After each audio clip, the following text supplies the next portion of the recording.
ready for the second part. Actually, we have Alexandra Guffanti, owner of Guffanti showroom, and president of Gruppo Giovani of Sistema Moda Italia. Introduce her. Thank you. Honor and pleasure to have her here. Thank you. So, thank you very much, and first of all, hello to everybody.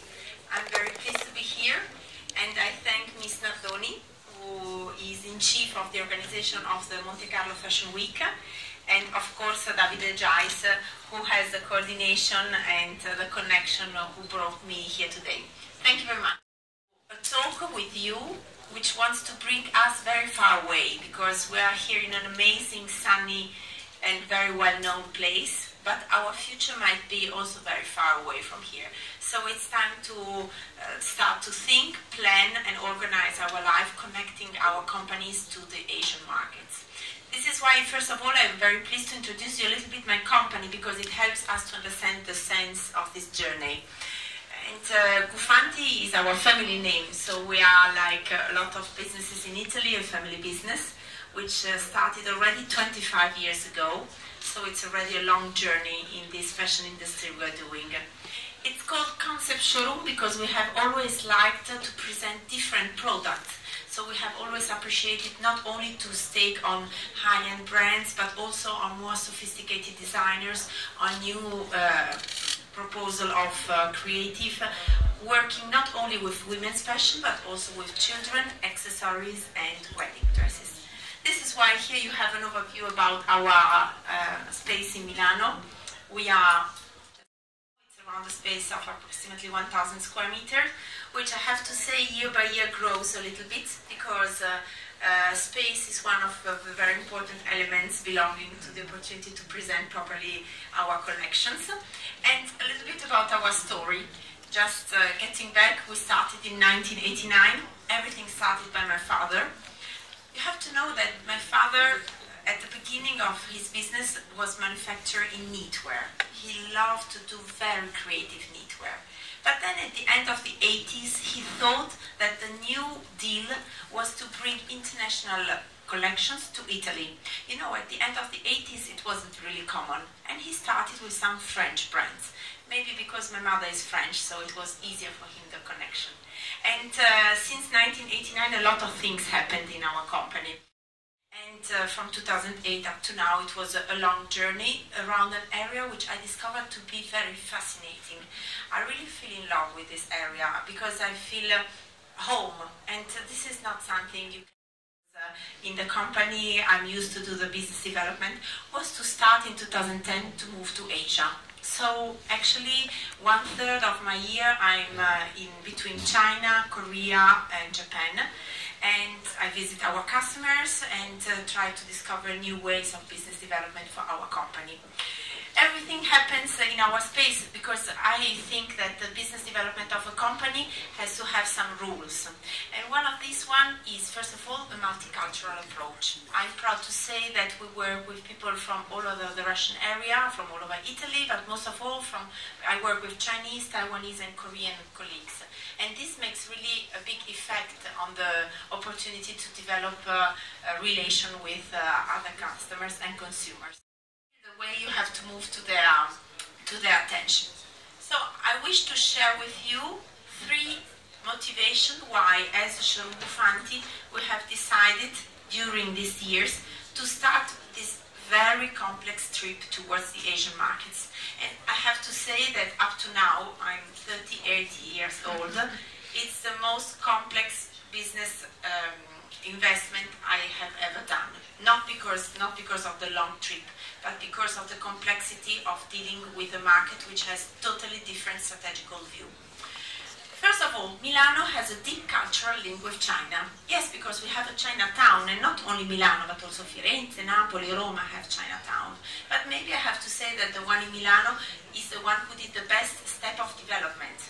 So I can confirm you that, for example, Bocconi University actually has a Chinese Bocconi Association of Students, which would you have ever thought it would happen a few years ago? Our other important universities in Milano have between their most, how can I say, brilliant students, a lot of Chinese new boys and girls. And these people belong to family who with a very humble and practical way, maybe came to Italy 15, 25, 30 years ago, studying the most important Italian universities. So I can confirm you that actually in Politecnico, Università Cattolica, Università Bocconi of Milano, which are universities where also Italian students may have difficulties to get in, there is a big and relevant range of Chinese students which are really willing to get the best notes and to improve themselves in this in their education.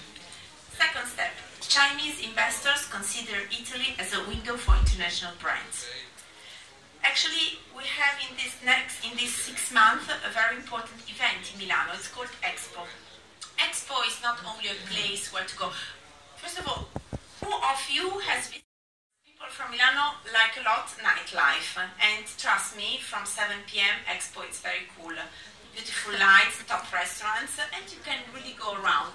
So don't just look at it like an amusement park, but really as a place to do something cool and new. Maybe also to try creative kitchens, but also to be surprised about how architecture and consideration about the involvement of human being can be something we can share together in a fun moment. So you are all welcome to come to our beautiful city. Expo. Do you know that the Chinese have 3 pavilions in Expo? There is a Chinese, I mean, you would say, how can it happen? Normally, one state, one pavilion. I don't know how it happened, but they have 3 pavilions. There is the China State Pavilion, the Shanghai Pavilion, and then there is the Vanke Pavilion. Vanke is one of the biggest construction Chinese companies. They are so important in China that they got the power to have a pavilion inside Expo. I don't know if we can imagine a private company can participate to a public event where states are represented just because they feel so powerful and they want really to build concrete connections. So just from what I'm saying to you now, you can imagine that China is really willing to come first for sure into Europe, actually into Milano for sure, because they are there with the pavilion. But it's not finished here, because there is a 4th pavilion. When you come to the central station of Milano, just outside, there is a temporary pavilion of glass. This pavilion has been built by another Chinese organization. In this pavilion, big Chinese companies represent themselves. So we have to say that China is definitely coming to Italy. I started a few years ago to do also the Russian markets, which I adore. But I have to say that Europe and the Russian area are the last big multi-brand business development areas. So if you're looking for multi-brand stores where you can make maybe small orders, corners, speak directly to the shop owners, Europe and Russian area are the best place where to go. I don't think it's so easy in the Arabic area, in the United States, where the market is mostly made of department stores. Tomorrow we can talk about India, the new African countries, and if we start looking at South America, we have again to consider big real estate investments.